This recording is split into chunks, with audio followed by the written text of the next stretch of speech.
The next part says, and lean not. What do trust mean? One writer said trust is something like this, and I like what he said. He said to say yes to everything God says before you know what he wants. Hallelujah. Trust is to say yes, Lord, without knowing what you're saying yes to.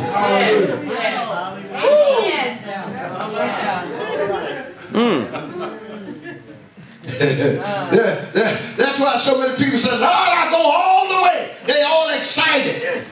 And then suddenly he'll tell them the way they have to go. Then they say, maybe that other foot. My pastor once preached a message using the devil in tight places. That's what a lie is, see.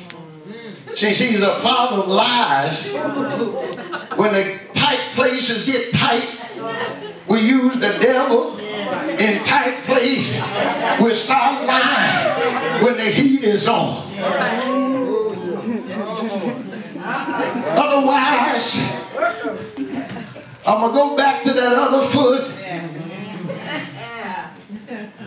But God said, I'll show you my grace. I'll show you my glory. If you will step out of your boat. If you step out of your comfort zone.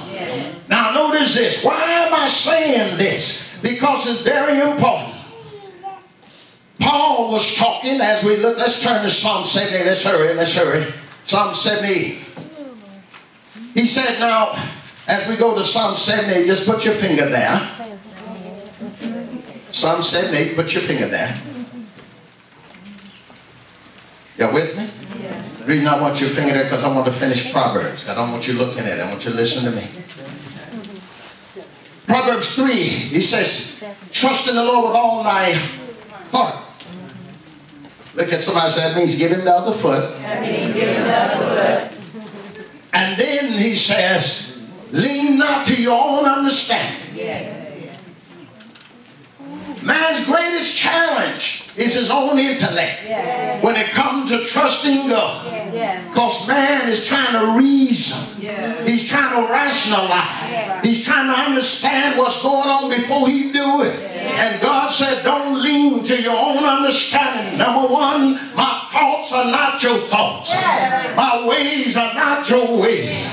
You got to understand that. So when you try to figure God out, you are missing it.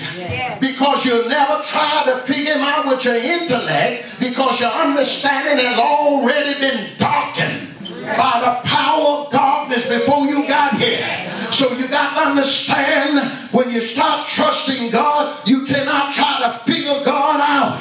Which way he's going to take me, how he going to do it. All you're going to have to do is trust him. But he also remind me to tell you the next phase of that verse. It said, acknowledge me in all your ways. Why don't you tell me about it? Look at somebody and say, tell God about it. Look at him and say, you done told your friends, but now tell God about it. I want you to understand, you done told everybody but God. You done talked to everybody, all your friends. You done told everybody about your problem, but you haven't talked to God. I want you to talk to him like he is your daddy. I want you to talk to him like he died for you, like he raised up from the dead for you. Talk to him, because he sent a spirit of Lord. When he cried out, Abba, Father, you got to talk to him like he loves you. Talk to him like he so loves you. And when you tell him about it, he said, tell me about it. I don't care how bad it is. I don't care how long you've been doing it. Just tell me about it. I don't care how long it's been going on. Talk to me about it. When you talk to him about it, he said, I'll promise you one thing. What is that thing? He said, I'll direct your path. Hey, what he said is, I'll direct your path. I'll show you the way out. I'll show you how to deal with it. I'll show you how to work when you cannot deal with it. I'll show you how to work with it. And when he said, I will direct your path, look at somebody and say, that means you.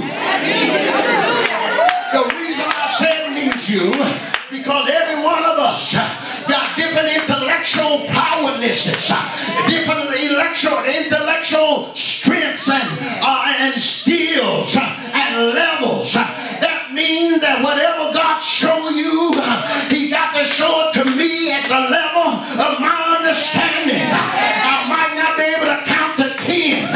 You can count to 20. But he's obligated to talk to me, even though I don't know nothing but how to count to 10. He's got to show me. Well, I know it's God Almighty. It's God Almighty talking to me.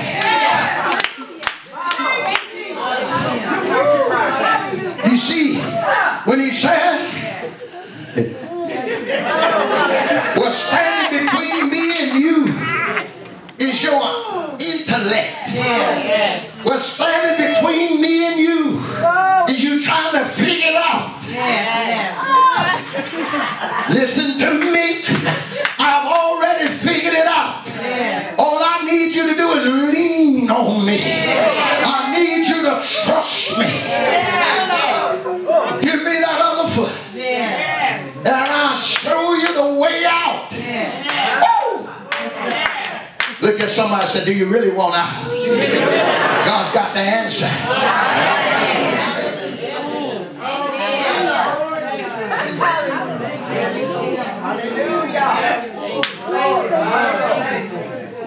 Have you ever been in something you're not certain you want out? You know you should be out, but you don't know if you want out. And sometimes you do, and sometimes you don't. Can God help me there? You didn't tell him about it. Say, Lord, can you help me? I'm hooked up, and I like it. Then it's causing me to bleed. But then sometimes I like it again. Is there any help for me? Is there any way to deliver me? Is there any way to set me free? Is there help for me? When he said, tell me about it, he didn't qualify what it was about. He just said, tell me about it. And if God don't have an answer, he can't be God Almighty. Because there's nothing too hard for him. Look at somebody saying, there's nothing you can present to him that's too hard for him. Look at him again and say, the hard part comes when he gives you some direction, which requires that you give him that other foot. All right.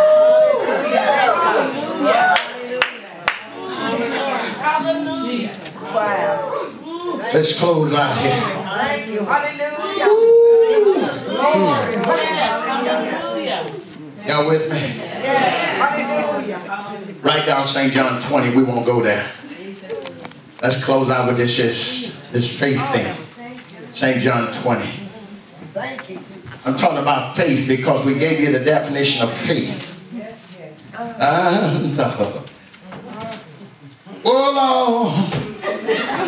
John 20 chapter 24 through 31. Here's a man that was struggling with what God did at the resurrection. The church is in transition. She has not yet laid hold on what God has done for her at the resurrection.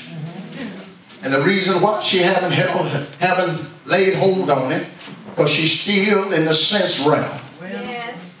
Let's look at this verse. I'll just read it.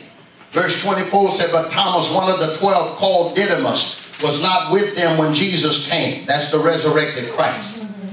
The other disciples said to him, we have seen the Lord. But he said unto them, except I see in his hands the print of the nails, and put my finger in the print of the nails, thrust my hand into his side, I will not believe. See that word believing? He said, I will not believe. And after 8 days again, his disciples were within, and Thomas was with them. Then came Jesus, the doors being shut, and stood in the midst and said, peace be unto you. Then said he to Thomas, I don't have time to go into this, But I want to say this to you concerning the spirit realm. The enemy is no different. He can detect unbelief. Yes. Yes. Yes. When Jesus walked in there, he didn't talk to the rest of the guys. He just spoke to Thomas. Yes. He targeted the spirit of unbelief. When you deal